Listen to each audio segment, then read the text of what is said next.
Edmund O'Brien as Johnny Dollar. This is Bruce Hardwick, Mr. Dollar. Do you remember me? I think I do. You're with the Corinthian Life and Liability, aren't you? That's right. We have some work for you if you aren't busy. I'm not. Shoot. Good. Our New York office got a call from the police this morning. They had investigated some trouble on the east side and found one of our policies at the scene and wanted to find out what the company knew about the man it covered, which was very little.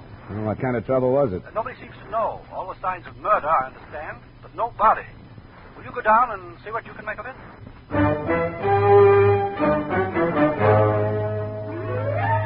Edmund O'Brien in another adventure of the man with the action-packed expense account. America's fabulous freelance insurance investigator. Yours truly, Johnny Dollar.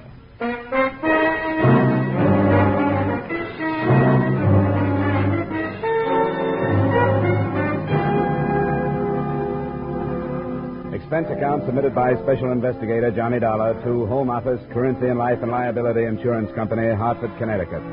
The following is an accounting of expenditures during my investigation of the Richard Splain matter. Expense account item 1, $35 trip from Hartford to the scene of the crime. A part of Manhattan where the citizens have been conditioned to sleeping through screams, gunshot, and even the odors. I was met by a homicide sergeant, and the tenement flat he took me to lived up to its first description. It did bear all the signs of murder, except a body. Well, it must have taken a long time to accomplish all this. The place rented in the name of Richard Splain. Yeah. What's the address on his insurance policy? The number on 2nd Avenue. How does the report read on this so far, Sergeant? You can see everything we saw. From the amount of busted furniture, a violent struggle. From the amount and placement of blood stains, a sustained beating of someone there by the radiator. Nobody heard it? Nobody cared if they did hear it. We've asked questions, but the people won't admit anything. They don't want to get involved. The landlady phoned us after she saw the door open and looked in. Any bloodstains out in the corridor? Haven't found any. You seen enough? Yeah, I guess so. What's this? Part of some wrecked ship models. Seem to be Splain's hobby, collecting them. Yeah, there's not much we can do. We'll put this flat under lock and key. We can hold it that way for a while and wait for him to come back, but that's about all. Until we have some concrete evidence. Like a body? That would help. Are you going to wait for us or follow it up yourself? Oh, I've got that address on 2nd. That's his wife, isn't it? And beneficiary in the policy. I can't do much with her until she makes a missing persons report or something. And she hasn't. Yeah. Well, I get anything from her, I'll let you know.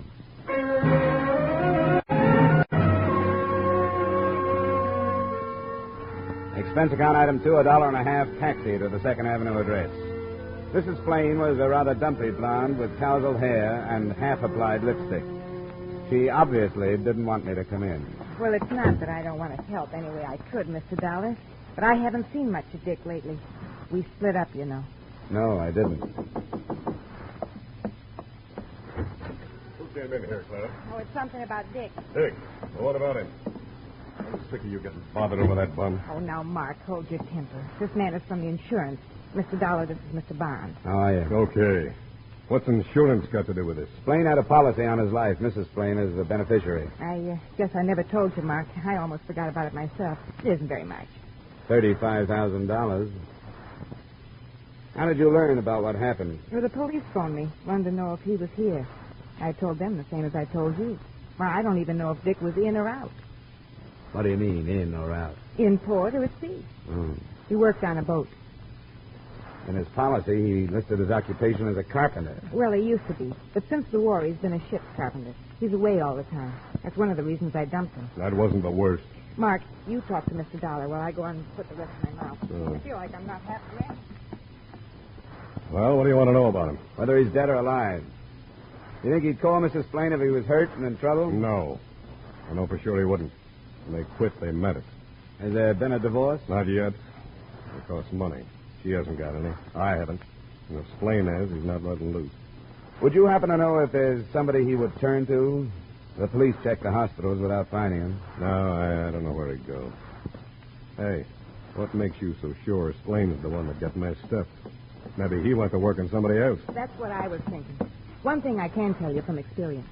Dick can take care of himself. And he's mean. But honest, that's the very best I can do. Okay. Thanks. Here, I put my hotel room number on my card in case you want to phone. And I'll let you know if anything develops.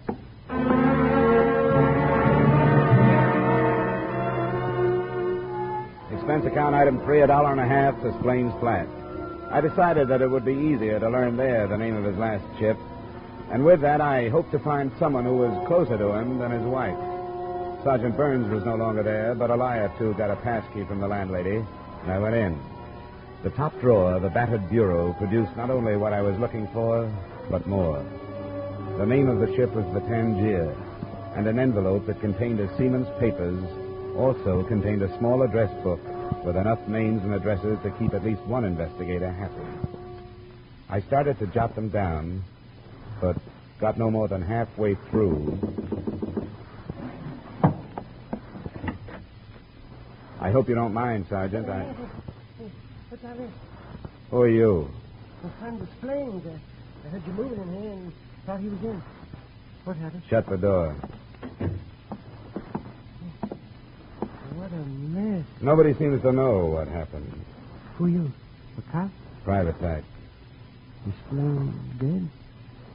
Who'd want to kill him? I don't know. I was going to ask him. All that blood and everything busted up. Look, I don't want to get mixed up in it. I just knew him like in the bar sometimes. Wait a minute. Come on, what's the idea? Shorty, I want you to tell me about Dick Splain. No, stay off me. I don't know much about him. You knew enough to walk through his door before anyone answered it. Well, sure, I do that sometimes. I come to talk to him sometimes when he's in from a trip. I can't go to them places. He tells me about them. I like to hear about Tangier and them places. And he shows me them ship models he makes. Do you know any of the people he does? Well, all I know is where he's been. He never stays in more than a week. He eats at Sweeney's sometimes. That's just across the street. I can't help you, mister. Let me go. What's your name? I don't make no difference what my name is. I don't want to get mixed up in something I don't know anything about. Come on, now, please give me a break, will you? Okay. Hey, what are you reaching for? My wallet. Will $10 pay for your time? Sure will. Thank you. You're a good guy. I'm sorry I can't help you more.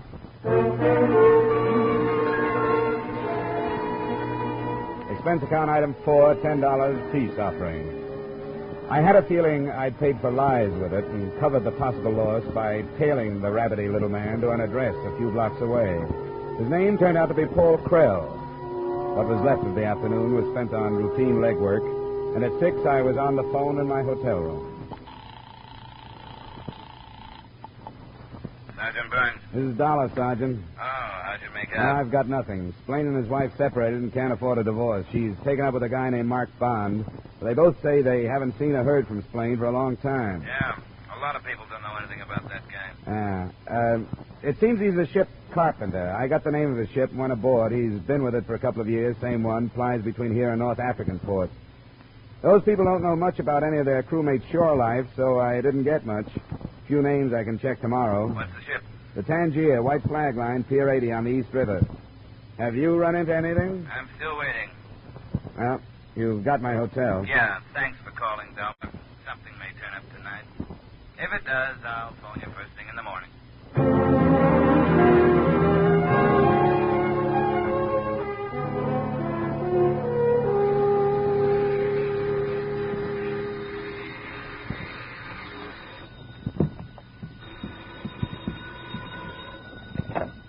Johnny Dollar.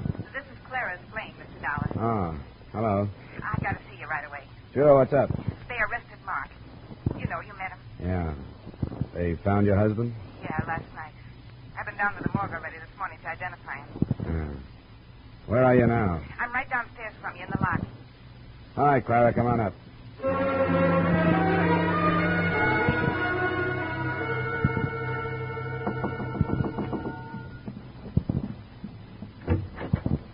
Come on in.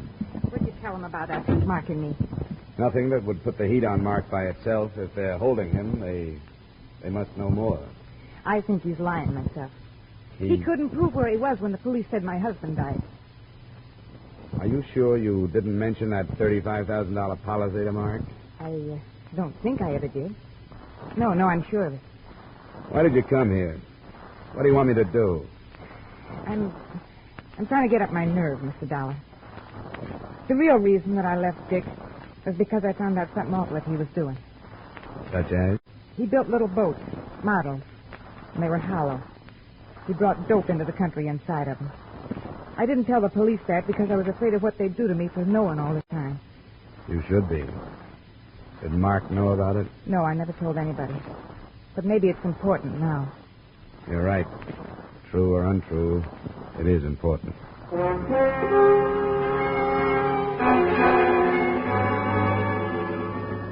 the way back to the Splain flat, I lined up the things that bore out the story. 1, the remains of the ship models in his wrecked room.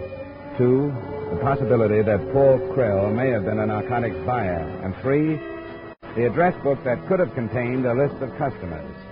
But I didn't have a chance to do any more probing when I got there. The place was under police investigation. That's far enough. Nobody goes inside. Sergeant Burns up there? What of it? Well, I've been working with him on this. My name is Dollar, insurance investigator. All right. Pick you up. Thanks. What's all the activity? Uncover something? Just another body. What? Yeah. First, not enough. Now too many. Who can figure these things? I could figure it when I got to Splain's door. Now the evidence I tampered with concerned 2 murders. The body of Paul Krell lay beaten to death in the middle of the wrecked room.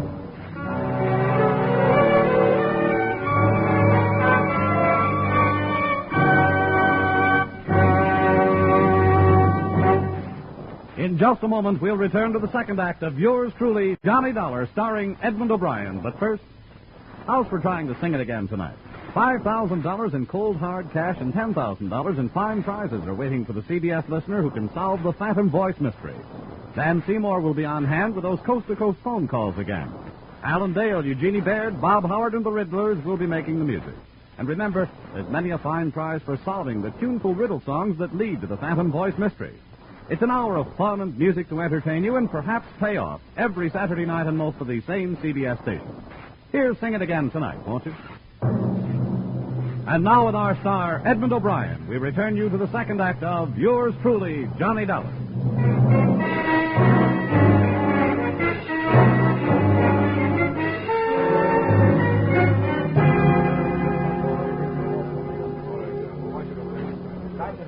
Yeah? The guy says he knows you. Wants to come in. Give him out. Oh, Dollar. How does this happen you're showing up I here? got tired waiting for your call. You were going to phone this morning if anything broke. I was, huh? What kind of cooperation is this? I gave you everything I got yesterday. Almost, huh? The landlady tells me you came back here yesterday. You know, it's things like that lose licenses for guys like you. I'm down, Sergeant. You gave me the nod to go ahead without waiting for the police. Not to mess around with evidence. I'm on the verge of putting you away 48 hours for questioning. Don't talk me into it if you don't want to go. Stay out of my hair. Okay, Sergeant. I guess we've put our cards on the table. What'd you come back here for yesterday? To get the name of Splain's ship. I figured it would be easier to get it here than by making the rounds of the hiring halls. I told you what I got out of it, a few names. Come here. There's only one change when we came back here to find this body. The top drawer of the bureau was standing open. This envelope was torn with this stuff dumped on the top. Did you do this? No. Hey, don't touch that. Keep your hands where they belong. We're dusting that stuff for prints. Sorry. I guess I'd better get out of here, Sergeant, before you and I lock horns. You're beginning to make sense, Dollar. I thought I was, too, at least hoped so. The notebook from which I'd copied the list of names and addresses wasn't among the other articles dumped on the bureau top. But Sergeant Burns' threat to hold me for 48 hours made it easy to keep my mouth shut about it and about my having met Krell.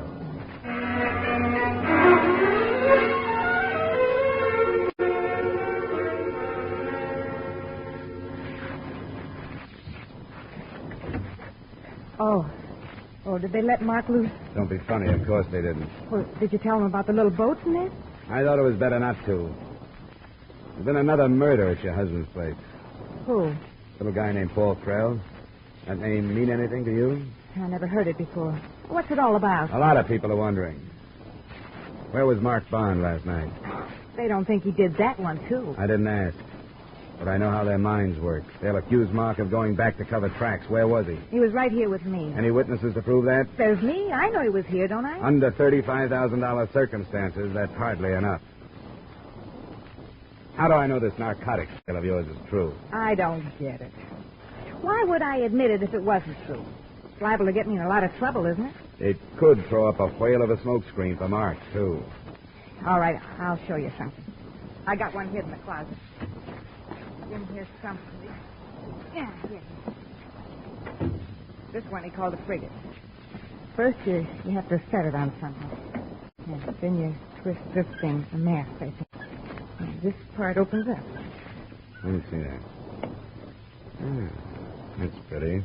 Dick was always good with his hands. This is the only thing of his I got. Well, maybe a chemist can prove whether or not it carried narcotics. I can't. But assuming that was the case, who did he sell to? I don't know. I didn't want that kind of money, and the minute I found out one night, I told him to get out and never mention it again. That's too bad. If he was cutting in on a combination, that might account for his death. But if he was playing ball with them, it's something else. Which brings us right back to your boy, Mark. Have you thought of that? I know he didn't do it. If I thought he did, would I look you up? I'm taking the other approach. If he was innocent, why would you bother tossing me this model ship bone to chew on?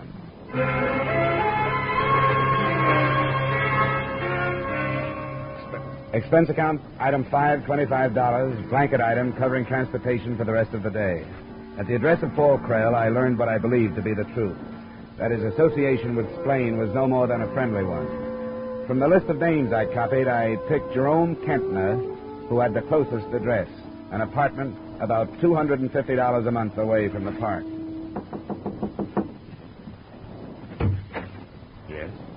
Mr. Jerome Kentner? Yes. I'd like to talk to you about a man named Richard Splain. What about... I don't know any. I've given myself away, haven't I? Yes, I'm afraid so, Mr. Kentner. But you don't have to be afraid of me. I'm not a policeman. I suppose you want to come in. I think I'd better. Right. What is it? Splain is dead. He was murdered night before last. Oh. That's bad, isn't it? How did you find out about me? There's a list of names in his rooms. Yours was one of them. You bought narcotics from him? Ship models. I collected them. Don't you see them there in the case? Yeah, I noticed. Who are you? What do you want? Private investigator. I want to find out who killed Splain. I didn't. Why would I do that? I don't know. When did you last see him? But it wasn't the night before last. I don't think I have to answer all this. I don't want to blackmail you into answering them, but I will if I have to. It was last week sometime. Tuesday, I think. How well did you know him? I met him, that's all. Met him through a friend of mine. What's this friend's name? Go ahead and blackmail. I'm not talking anymore. Huh? Suit yourself. I'll leave my phone number in case you change your mind.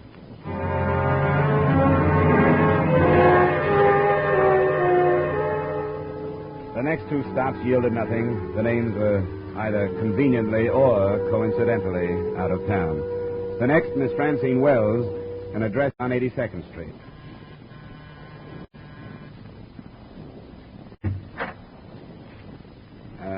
Miss Francine Wells, please. In regard to what?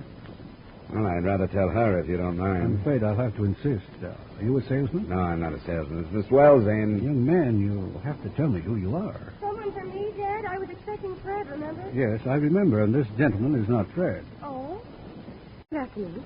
Hello. I'd like to talk to you if I could, Miss Wells. What about? I don't know you, do I? No, you don't, but it's important that I speak to you in private if possible. Dad, be a good guy and go in the other room for a minute. And leave you alone with this stranger? I will not. Come on, it's probably something about work. If it is, why must it be so private? I'll tell you later. If I need help, I'll scream. No, if it is that private, keep it low. He'll be listening. What's it all about? Richard Splain. Who? Richard Splain. Who did you ask for here? I mean, there's been a mistake. You must have come to the wrong place. If your name is Francine Wells, I haven't. It was that name and address I found in this flat. How on earth did my name and address get into the apartment of a man I never heard of? Unless we have mutual friends or something. Well, maybe you do. Your name was only one of a dozen or more. I don't understand at all. Who is this Richard Splain? Well, maybe you knew him without knowing his name. He sold narcotics. He's been murdered. No. Well, I do. I am a pushover for a shocker, aren't I? I'm sorry, it just worked out that way. You are sorry. Well, sit down. I guess you're downstairs, huh? I'll stand up. I knew this day was dead here. I dreamed about it. Here it is. What happened? Well, I'm not being paid to press the narcotics charge. I'm trying to find out who killed him. Being paid? By his insurance company. When did you see him last? A day or two ago. What are the names you mentioned? So far, all customers. You have the list? I made a copy of it. And do you think that one of them is the name of whoever killed this Splain? I really didn't know his name. How did you run into him? I don't think that's important. I was introduced to him by a friend. Not a man named Mark Bond, by any chance? Or a woman named Clara, Splain's wife? No, I don't know anything about him. Just enough to watch for the bait of his ship when it was due to arrive. It was the government man who'd be the next to show up at my door. It's not up to me. I can't promise you any help, but I want you to look at the list of names and tell me if you know any of them. Anything I can do, I will do. No, I don't know any of them. I feel sorry for them. I don't want to sound as if I feel sorry for myself. I don't. I was going to say I thought he deserved to be killed, but it's not his fault any more than it's the fault of... Oh, what difference does it make? I want to leave my card with you in case there's something you haven't told me. I'll jot down my hotel.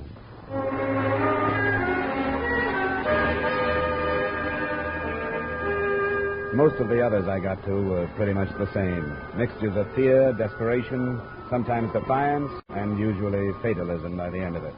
I arbitrarily set the name J.L. Tucker as the last for that day. He lived in a cold water spread close to Greenwich Village, and he was different. Doesn't make any difference who knows it. I've been through these things before, so you're wasting your time. You asked me how I got in touch with Splain? I knew his wife, that's how. She was shilling for him before they got tired. Go ask her. Here's her address.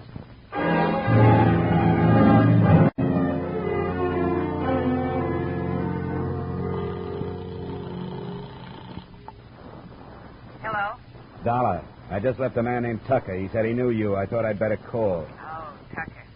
How'd you find him? He tells me you made the contacts for your husband before you separated. That's a lie. Why would he say it? Well, I knew about Tucker. One night he just came up. He admitted he was looking for somebody, and well, I told him about Vicky. I didn't know what I was doing. I was stiff. I've spent a long day, and we're back to you, Chubby. Now, look, don't decide to leave town.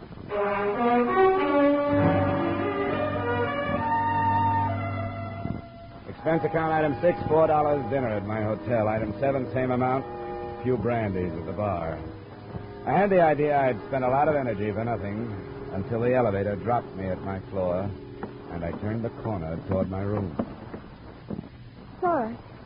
If you left your card with me, you must have expected something. I left my card a lot of places. I didn't expect you, Miss Wells.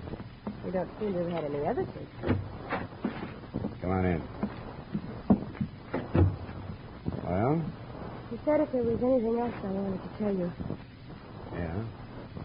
Well, there is. It goes a long way back. I don't know how these things happen to some people and not others.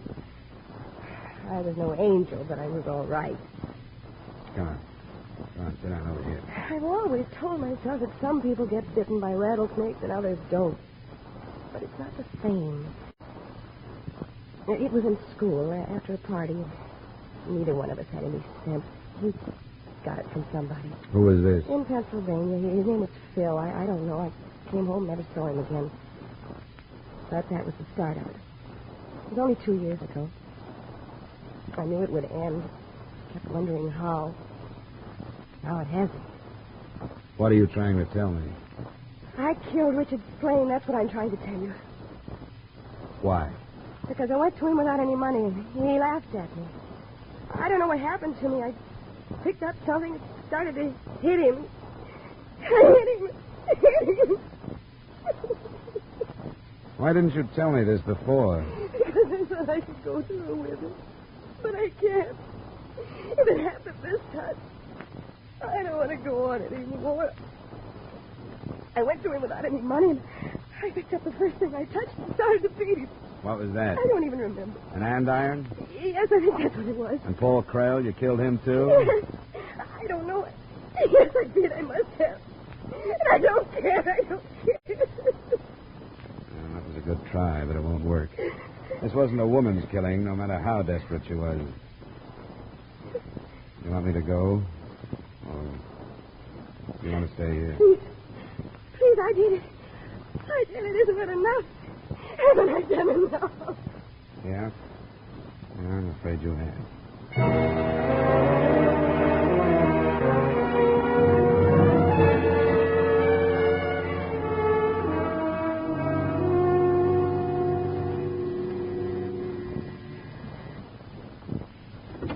Yeah? Oh, it's you.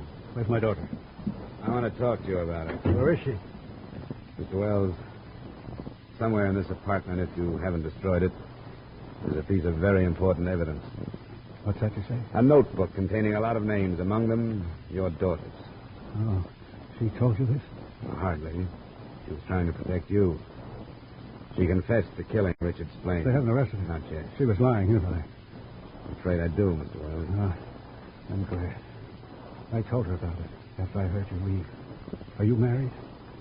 No. If you were, and you were my age, and had a daughter, you'd understand.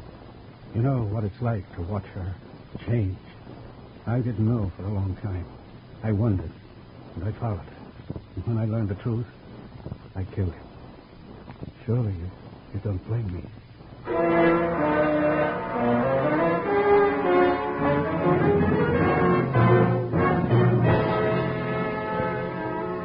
I turned Wells over to the police, not Sergeant Burns, and heard him explain his second killing, that of Paul Krell, who had arrived as Wells was looking for any trace his daughter might have left at Splain's. Remarks? Don't question the policy payoff to Clara Splain, in spite of the fact that she hardly deserves it. Expense account item 7, same as item 1. Expense account total, $375. Yours truly, Johnny Dollar.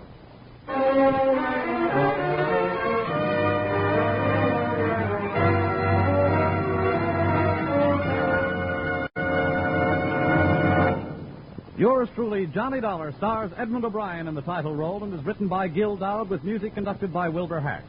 Edmund O'Brien may soon be seen in the Paramount Pictures production Warpath. Featured in tonight's cast were Herb Butterfield, Raymond Burr, Joe Gilbert, Bill Boucher, Howard McNear, Barry Kroger, and Mary Lansing. Yours truly, Johnny Dollar, is produced and directed by Jaime Del Valle. This is Bob Stevenson inviting you to join us next week at this time when we'll again bring you Edmund O'Brien as... Yours truly, Johnny Dollar.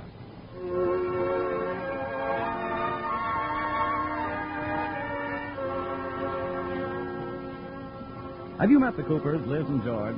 They're the young married couple who keep things humming and keep you laughing in that hilarious domestic comedy, My Favorite Husband, broadcast every Saturday night over most of the same CBS stations. So tune in every Saturday night to My Favorite Husband. And now stay tuned for Vaughn Monroe's Caravan, which follows immediately over most of these same Columbia stations. This is CBS, the Stars Address, the Columbia Broadcasting System.